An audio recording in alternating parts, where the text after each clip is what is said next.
Good afternoon, everybody. Good to see all of you. Happy Friday.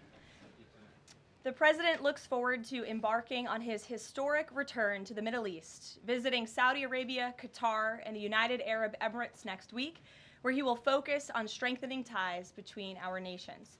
8 years ago, President Trump's first trip was to this same region of the world, where he introduced his bold peace through strength foreign policy strategy. On that trip, the President laid out his goal of eradicating terrorism and extremism in the region, which he successfully accomplished over the course of his administration with the total defeat of ISIS and the historic signing of the Abraham Accords. Now, 8 years later, President Trump will return to re-emphasize his continued vision for a proud, prosperous, and successful Middle East, where the United States and Middle Eastern nations are in cooperative relationships, and where extremism is defeated in place of commerce and cultural exchanges. This trip ultimately highlights how we stand on the brink of the golden age for both America and the Middle East, united by a shared vision of stability, opportunity, and mutual respect. The President greatly looks forward to visiting with our brave men and women in uniform at our U.S. Air Base in Qatar throughout this trip. Yesterday, President Trump demonstrated the art of the deal and secured a historic trade agreement, despite all of the naysayers who said no deals were coming. That, of course, turned out to be untrue. On the 80th anniversary of Victory Day for World War II, President Trump announced a great deal that provides American companies unprecedented access to the UK markets while bolstering U.S. national security. This trade deal will massively expand U.S. market access in the United Kingdom, creating a $5 billion opportunity for new exports for U.S. farmers, ranchers, and producers. This includes more than $700 billion in ethanol exports and $250 million in other agricultural products like good old American beef. The deal commits the United States and United Kingdom to work together to enhance industrial and agricultural market access and strengthens American competitiveness. Importantly, the deal also ensures streamlined customs procedures for U.S. exports. The UK will also be purchasing $10 billion of American-made Boeing planes as part of the deal. A trade agreement like this between the United States and the United Kingdom was being worked on for many years but continued to prove elusive. But because of President Trump's bold negotiating approach, he got it done. All of this happened because of President Trump's implementation of powerful tariffs to end the era of economic surrender and rebalance America's trading agreements. American workers and companies are the best in the world, and they finally have a president who has their backs, fights for them, and delivers good deals that puts them first. This is just the first of many trade deals to come. Get ready for more historic deals and our country to boom like never before. On that note, Treasury Secretary Scott Bessent and Ambassador Jamieson Greer will meet with the lead representatives on economic matters from the People's Republic of China over the weekend in Switzerland. As President Trump has said, the United States and China have been talking for some time over the course of the administration, and now teams from both countries will meet in person to continue discussions. You can be certain that President Trump and his trade team will ensure we work to achieve the best deal possible for America. In other news, the Trump administration just announced a new incentive for illegal aliens living in the United States to self-deport. Eligible illegal aliens who now use the CBP Home app to self-deport will receive a clear, safe way to leave the United States. Their plane tickets home may be paid for, and they will receive a $1,000 stipend once we have confirmation that they have left our country. This new feature will allow illegal aliens to have a planned departure out of the country and to leave as soon as possible in a dignified way. If illegal aliens make the right decision here and submit their intent to depart through the CBP Home app and pass extensive vetting, they will be temporarily deprioritized for ICE detention and enforcement action before their scheduled departure. And leaving voluntarily in this matter may improve their legal immigration options in the future. This initiative will also save massive amounts of money for American taxpayers. Voluntary departures are much more cost-effective than traditional removals. By deploying the CBP Home app in this new way, President Trump is aiming to reduce the need for costly arrests, detentions, and court proceedings. Currently, the average cost of traditional removal is more than $17,000 per illegal alien. Our projections estimate that the use of the CBP Home app will massively reduce that financial burden by approximately 70%, so taxpayer dollars can be redirected and our brave immigration law enforcement officers can focus on removing the most violent illegal aliens hiding in our communities. Finally, it was announced this morning that First Lady Melania Trump secured a $25 million investment in President Trump's budget to provide housing and support for youth transitioning out of foster care. And in recognition of the 7th anniversary of Mrs. Trump's Be Best initiative, the U.S. Department of Housing and Urban Development allocated funds toward the agency Foster Youth to Independence program. Yesterday, Mrs. Trump hosted a special celebration of military mothers with the president, bringing together 150 military moms from around the country to recognize their service, not just in their home, but for our country. For those of you who were there at the events yesterday like I did, I have no doubt you will join me in recognizing how truly special those moments were. So let's get to questions. Here in our new media seat today is Andrew Egger, the White House correspondent for The Bulwark. The Bulwark is a new media company launched in 2019 with hundreds of thousands of readers on Substack and more than 1 million subscribers on YouTube. Andrew, please kick us off, and thanks for being here. Yeah, thank you for having me, Caroline. The president posted another ad this week for his Trump meme coin. The group that's running that coin is encouraging people to buy in order to win a dinner this month with the president. Why is the president planning to attend a dinner for the top investors in his coin? Look, the president is abiding by all conflict of interest laws. The president has been incredibly transparent with his own personal financial obligations throughout the years. The president is a successful businessman, and I think, frankly, it's one of the many reasons that people reelected him back to this office. There are at least some people who are buying this coin who seem to view it as an opportunity to influence the president's views. There was a logistics company this week that said they would buy $20 million in the coin in order to advocate for free trade between the U.S. and Mexico. If buyers are buying for that reason, are they wasting their money? Look, I can assure you the president acts with only the interests of the American public in mind, putting our country first and doing what's best for our country, full stop. That's his intention, and that's what he's focused on. Kristen, good to see you here today. Welcome back. Caroline. Thank you. Glad to be back. So on those China talks, what does President Trump expect to come out of those talks, and is he going to be disappointed if his team can't secure a deal? Well, look, the president is very confident in his Secretary of Treasury, Scott Bessent, and of course Ambassador Jamieson Greer, who has played an instrumental role in all of these trade negotiations as well.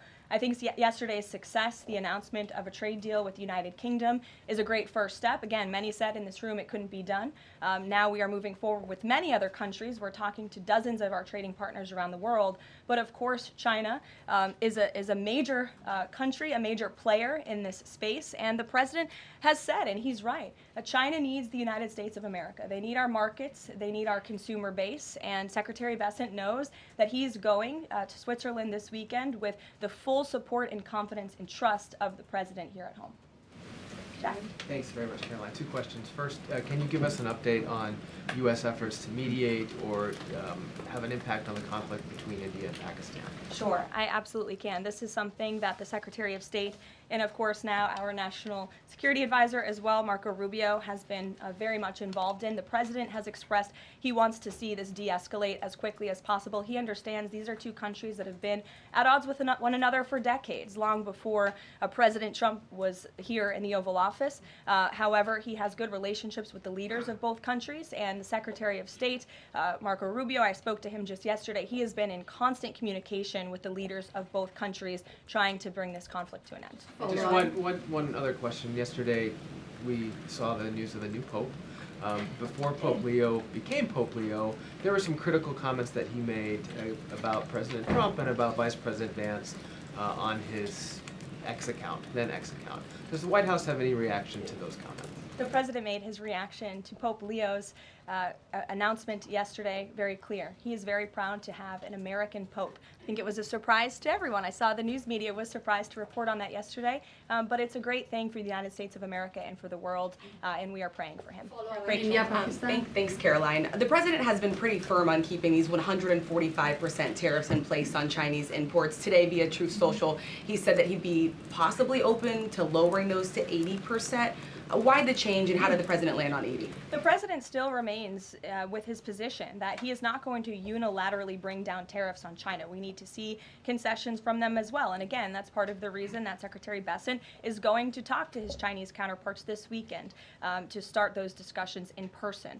As for the 80% number, that was a number the president threw out there, and we'll see what happens this weekend. And always in the effort of transparency, I'm sure you'll hear directly from the Treasury Secretary or the president after those negotiations conclude. Jackie. Thank you, Caroline. Why did the White House announce this deal with the UK before all of the details were finished? That's not true, actually. I saw the fact sheet. I saw the deal as well before the president brought all of you in the Oval Office in the effort of transparency. You had the president and the prime minister on the phone talking to all of you directly about how this was a great deal, a phenomenal deal, and discussions will continue. But as I spoke to our Ambassador Greer yesterday, this is how trade deals work. You set an initial agreement, you set the framework, you set up the deal, and then of course, you know, T's have to be crossed and I's have to be dotted, but this deal is a good deal, and the numbers are determined, and all of the market access that I just discussed will remain. Does that mean that the 10% baseline is going to still be there at the end when all of the other details are ironed out? The president is committed to the 10% baseline tariff, not just for the United Kingdom, but for his trade negotiations with all other countries as well. Permanently, even after the deals are done, like that is going to remain. The president is determined to continue with that 10% baseline tariff. I just spoke to him about it earlier. Stephen. Thank you, Caroline. I'd like to ask about New York and about a personnel matter. On New York, the mayor, Eric Adams, is here today. Could you tell us anything more about the visit, who initiated it, what they're talking about? And also, is there any comment from the White House on the air traffic control issues in Newark? All I will say on Mayor Eric Adams is that he requested a meeting with the president, and the president was willing to take it. If the president wishes to discuss his private meeting afterwards, I will let him do that himself.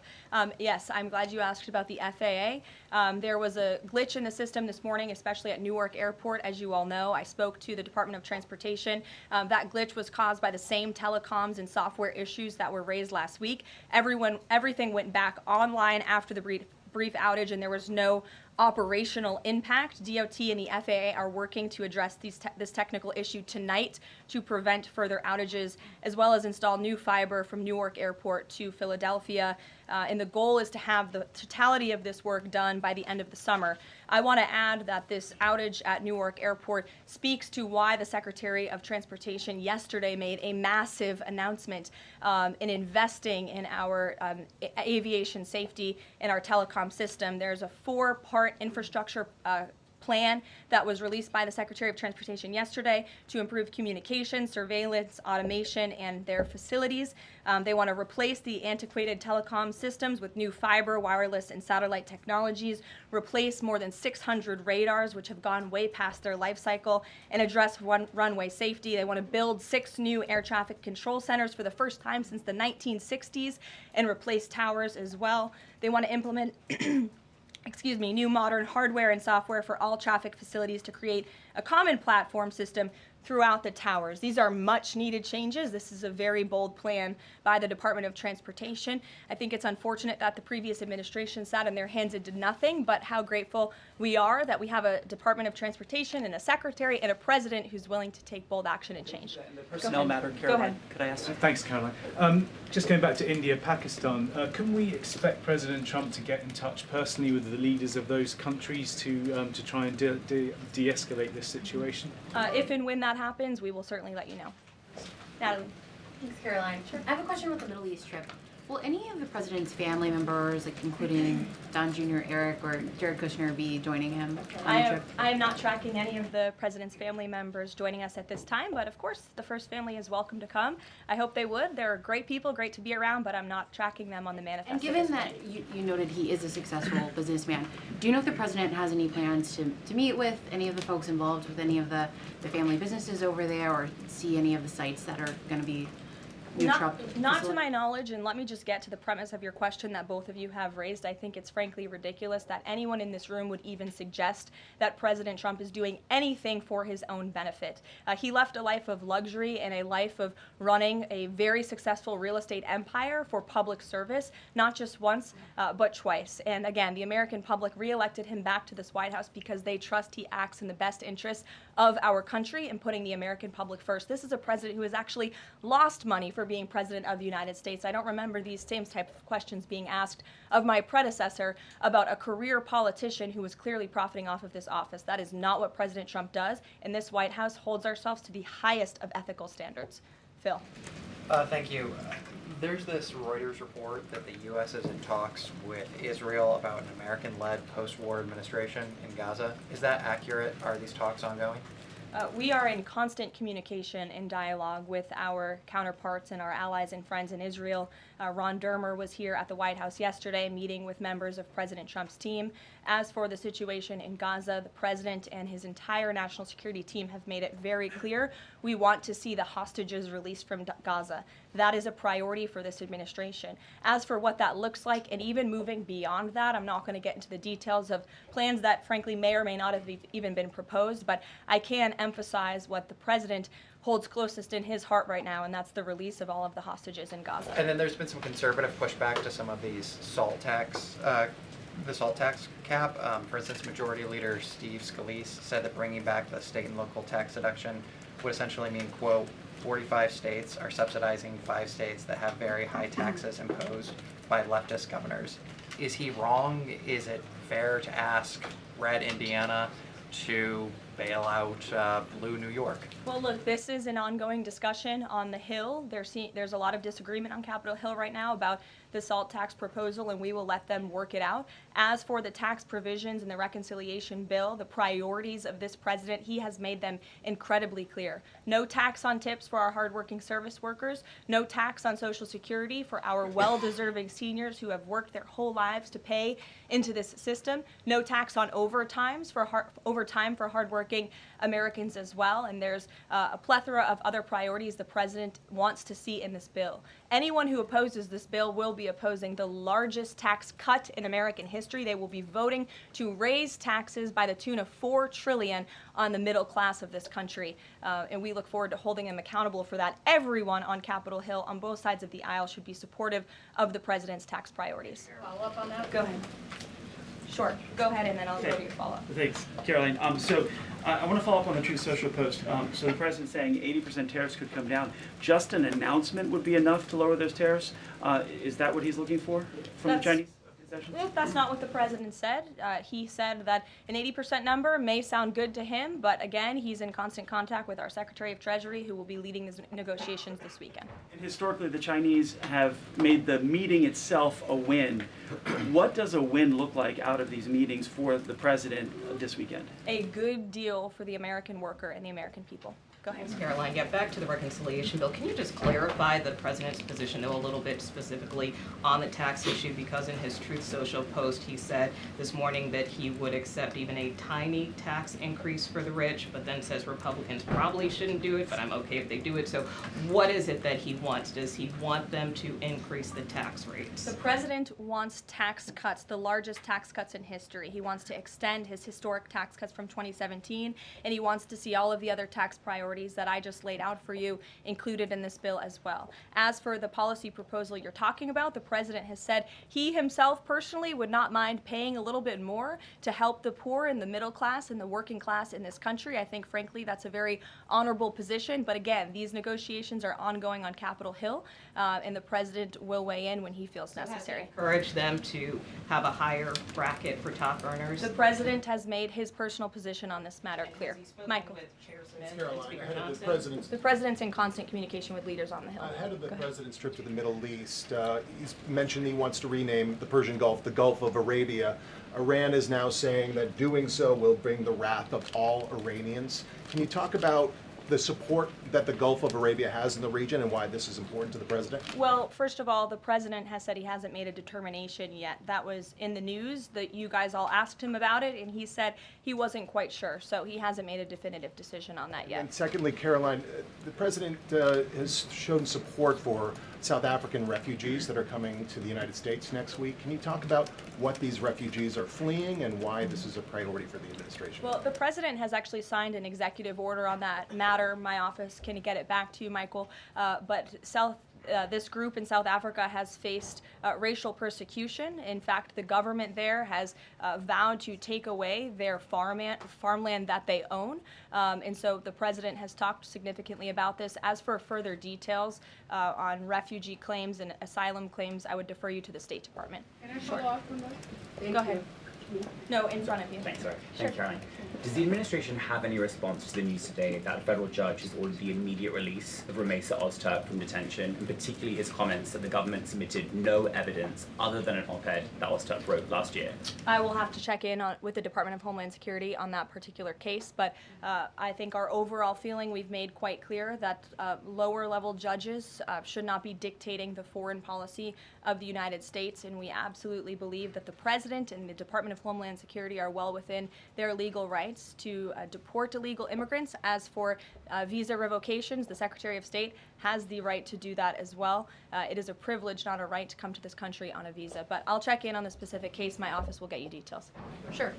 Caroline, yesterday the administration appears to have started dismantling the Consumer Product Safety Commission. This is the federal agency, an independent one that does recalls and is responsible for product safety. Does the administration not believe that it's important, to keep toys and cribs? I mean, you're a young mom, off of the product of the market. It's a federal agency within which branch? It's the executive branch. Who's the head of the executive branch? The President of the United States. Created by Congress. He has the right to fire people within the executive branch. It's a pretty simple answer. Francesca. Thanks. One foreign policy one and then a domestic policy thing if I could. As far as the president's trip goes next week, is he planning to meet with the FIFA president in either Saudi Arabia or Qatar? And if so, could you give us some more details about that? The president has quite a few meetings with many people when he is there. We can certainly check at the itinerary and let you know if the FIFA president will be there next week. Frankly, I'm not quite sure, but we can certainly get you an answer. As you know, the president attended a FIFA task force meeting at the White House this week. And on the domestic front, could you explain why the FEMA administrator was removed from his position this week? Look, this is a personnel matter in regards to the Department of Homeland Security, but my understanding is that this individual testified saying something that was contrary to what the president believes and the goals of this administration in regards to FEMA policy. And so, of course, we want to make sure that people in every position are advancing the administration's goals. But as for specifics, I defer you to the Department of Homeland Security. We leave it up to our great cabinet secretaries when it comes to personnel matters. Okay. Sure, in the back. Thank you. Aid hasn't gone into Gaza in 10 weeks. Israel says that this is a policy to pressure Hamas in the negotiations, in the ceasefire negotiations. Is this a policy that this administration supports? The president answered this week. He said that he wants to ensure that aid can get into Gaza, but we have to do it in a responsible way to ensure it doesn't end up in the hands of terrorists. So this is something the administration is actively working on, and when we have a policy to announce on this definitively, we can certainly let you know. Can you talk about this effort for the U.S. to take over the distribution of aid in Gaza, to exclude Israel, but also international organizations said this effort militarizes aid? I would reject that characterization by whatever groups you are citing. Kelly. Caroline, thank you. I want to get back to the First Lady Melania Trump dealing with foster children. That's an important component in American life to see what happens to the future of our children, particularly in foster care.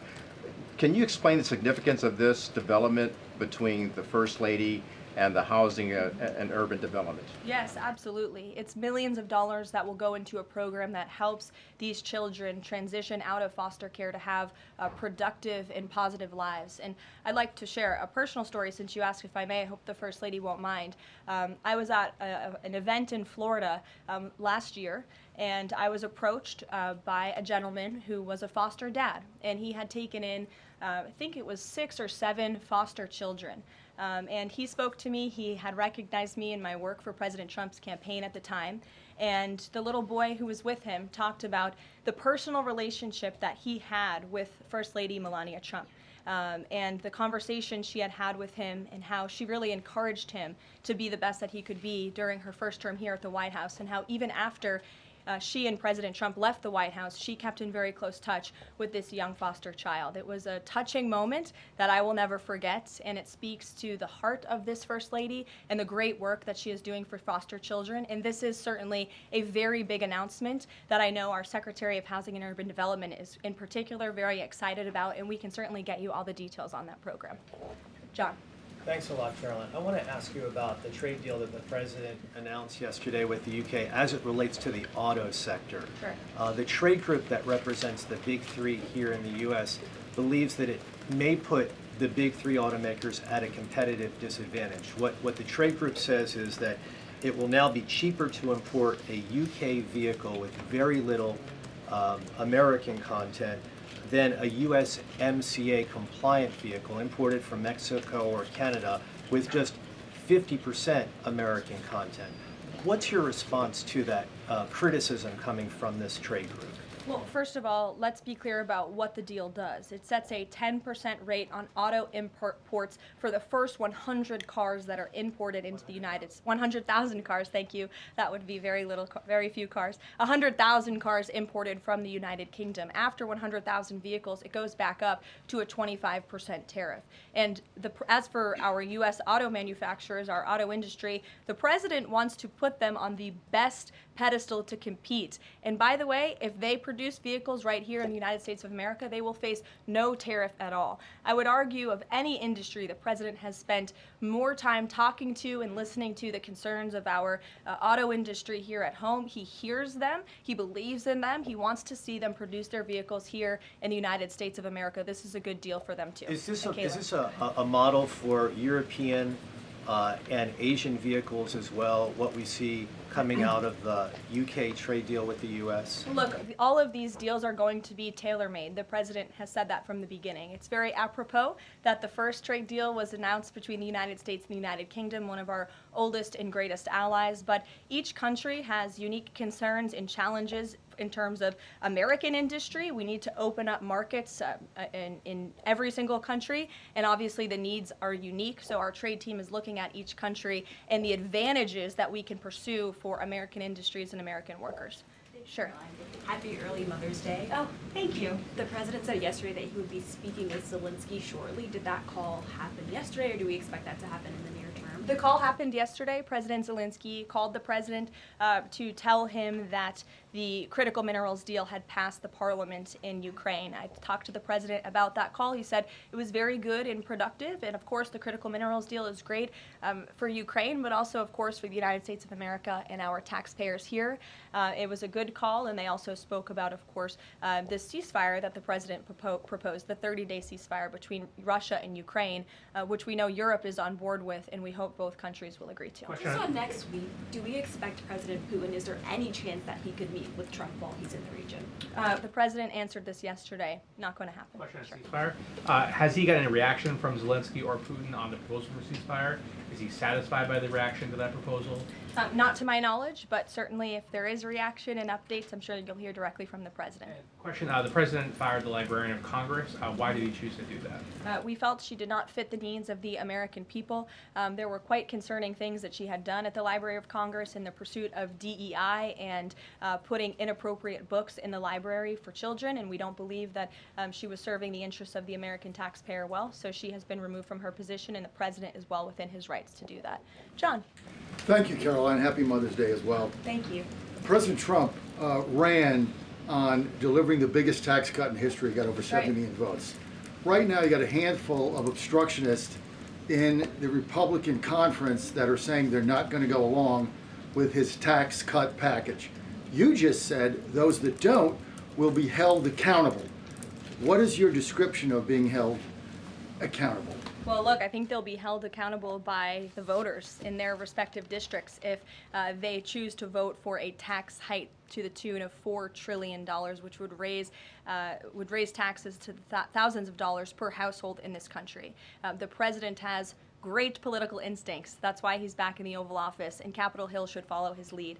As for the president, speaking of him, he will be signing executive orders later this afternoon. We are happy to provide more information on those executive orders if you wish.